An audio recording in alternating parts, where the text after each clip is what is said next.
morning class. Today we will study civics chapter number 2 functioning of the state government. हमने पिछली class में इसको start कर दिया था.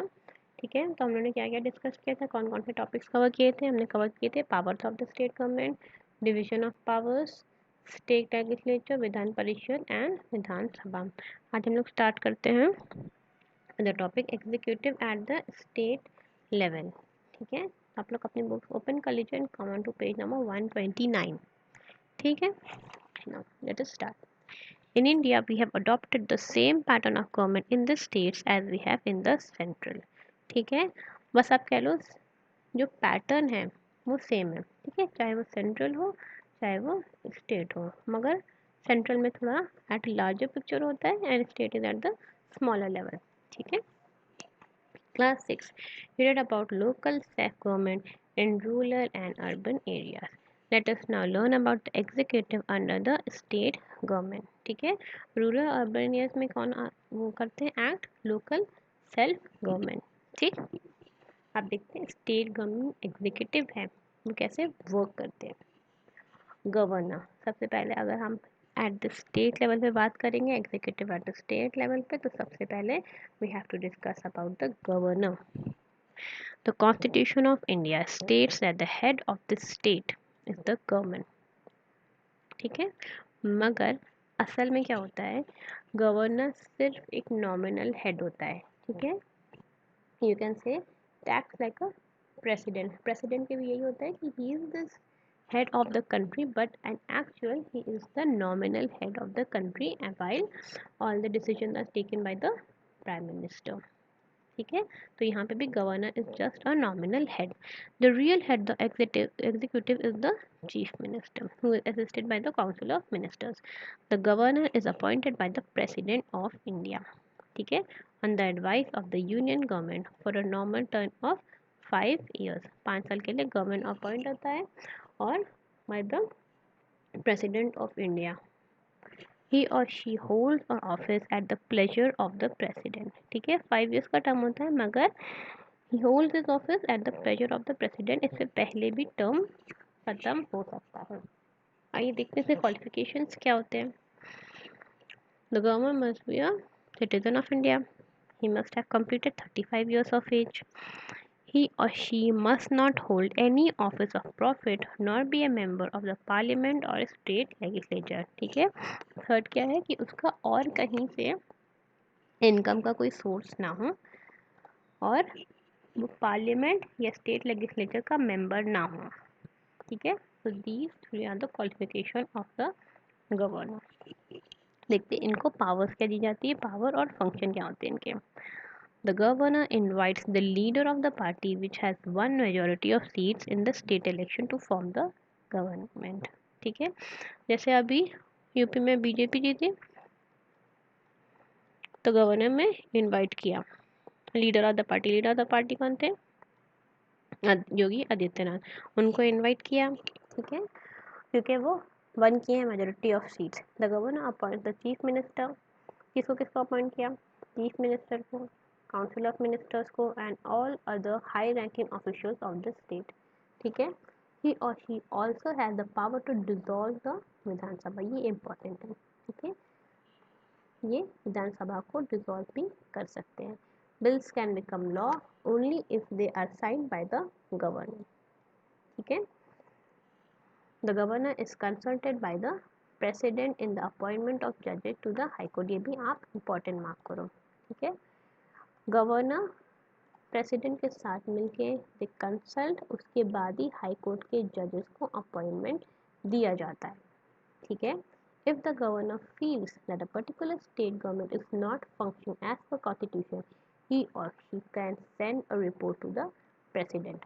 This would lead to president's rule in the state. ठीक है, यहाँ भी आप इम्पोर्टेंट मार्क करो. अगर ऐसा कुछ हुआ कि गवर्नर के जो स्टेट में उसको ऐसा लगा गवर्नर को कि ये मेरा जो स्टेट है एज पर कॉन्स्टिट्यूशन ये नहीं चल रहा है, ऐसा फंक्शन नहीं हो रहा है, तो वो प्रेसिडेंट को रिपोर्ट सेंड करेगा. ठीक है, यहाँ पे मेरे स्टेट में प्रॉब्लम आ गई है, it is not functioning as per constitution. उसकी वजह से क्या होगा, प्रेसिडेंट का रूल लगा दिया जाएगा स्टेट में. ठीक है, and the minister will step down for a few days or weeks, you can say. Okay, this is important. अब देखते हैं चीफ मिनिस्टर के क्या रोल्स हैं. Chief minister perform the same function in state that the prime minister perform at the centre. ठीक है, मैंने आपको बताया था गवर्नर को you can relate with the president and you can relate the chief minister with the prime minister. ठीक है, ये सेंट्रल लेवल पे हो गए और ये हो गए स्टेट लेवल पे. After election, the leader of the party that has won a majority of votes is invited by the governor to form the government. The other parties form the opposition. If there is no clear majority, a group of parties may join together to form a coalition. ठीक है, अगर majority कहीं भी नहीं मिली तो coalition भी हो सकता है ग्रुप ऑफ पार्टीज का. The leader they chose is made the chief minister. After that, the chief minister advises the governor in the appointment of council of minister. ठीक है, तो council of ministers कैसे हमें अपॉइंट होते हैं जब chief minister consult करता है गवर्नर के साथ, एडवाइस करता है, तो हमें मिलते हैं फिर अपॉइंटमेंट होता है काउंसिल ऑफ मिनिस्टर्स का. The governor administers the oath of office to them. ठीक, अब देखते हैं एट स्टेट लेवल कौन कौन से मिनिस्टर्स होते हैं. There are 3 categories of ministers at the state level.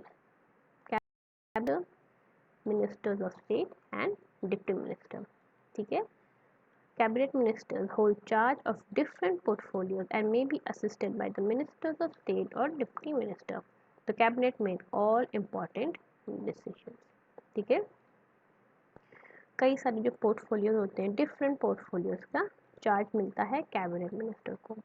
ठीक है, और उसमें इनको असिस्टेंस मिलती है बाय मिनिस्टर स्टेट से और डिप्टी मिनिस्टर से. ठीक है, 3 कैटेगरी ऑफ मिनिस्टर्स होते हैं, कैबिनेट मिनिस्टर, मिनिस्टर स्टेट और डिप्टी मिनिस्टर. ठीक है, अब ये जो कैबिनेट है ये सारे के सारे इंपॉर्टेंट डिसीजंस को मेक करते हैं. ठीक है, then they pass the decisions to the chief minister. Okay, अब देखते हैं पावर्स क्या मिली हुई है चीफ मिनिस्टर को. The chief minister is the real head of the state, while the governor is only the nominal head. ठीक है, he or she advises the governor on the selection of council of ministers. ठीक, he presides over meetings of the cabinet. Other powers of the chief minister include distribution of portfolios to other ministers and appointment of a deputy chief minister if so desired. He or she retain charge of some portfolio. ठीक है, कौन कौन सा area किसको देना है, कौन से काउंसिल ऑफ मिनिस्टर्स को कौन सा एरिया देना है. ठीक है, डिप्टी चीफ मिनिस्टर का अगर अपॉइंटमेंट करना है इफ इट इज़ डिज़ायर्ड तो वो भी चीफ मिनिस्टर को पावर है. ठीक है, वो खुद भी कुछ एरियाज ले सकता है अपने अंडर. ठीक है, as the head of the legislature and council of ministers, the chief minister holds responsibility for the government at the state level. ठीक है, इनके ऊपर responsibility होती है और the government at the state level. It is his or her responsibility to maintain a good relationship with the center, even if a different political party is in power at the center. ठीक है, अब जैसे आप कह लो राजस्थान में अगर कांग्रेस है तो ये स्टेट लेवल की पॉलिटिकल पार्टी है और सेंटर में कौन है, बीजेपी है. तो यहाँ के जो सीएम होंगे राजस्थान के, ठीक है, दैट इज ऑफ कांग्रेस. ठीक है, उनका ये रिस्पॉन्सिबिलिटी है कि उनको बीजेपी के साथ अच्छे टाइज रखने चाहिए. ठीक, the government act on the chief minister advice. The chief minister can ask a minister to resign if it's necessary. ठीक है, अगर उनको लग रहा है कि ये मिनिस्टर काम नहीं कर रहा है अकॉर्डिंग टू कॉन्स्टिट्यूशन, वो उनको रिजाइन करने के लिए भी कह सकते हैं. If a vote of no confidence is passed against the government, the entire ministry has to resign. ठीक है, important. अगर a vote of no confidence पास हो गया गवर्नमेंट के खिलाफ तो पूरी की पूरी मिनिस्ट्री को रिजाइन करना पड़ता है. ठीक है,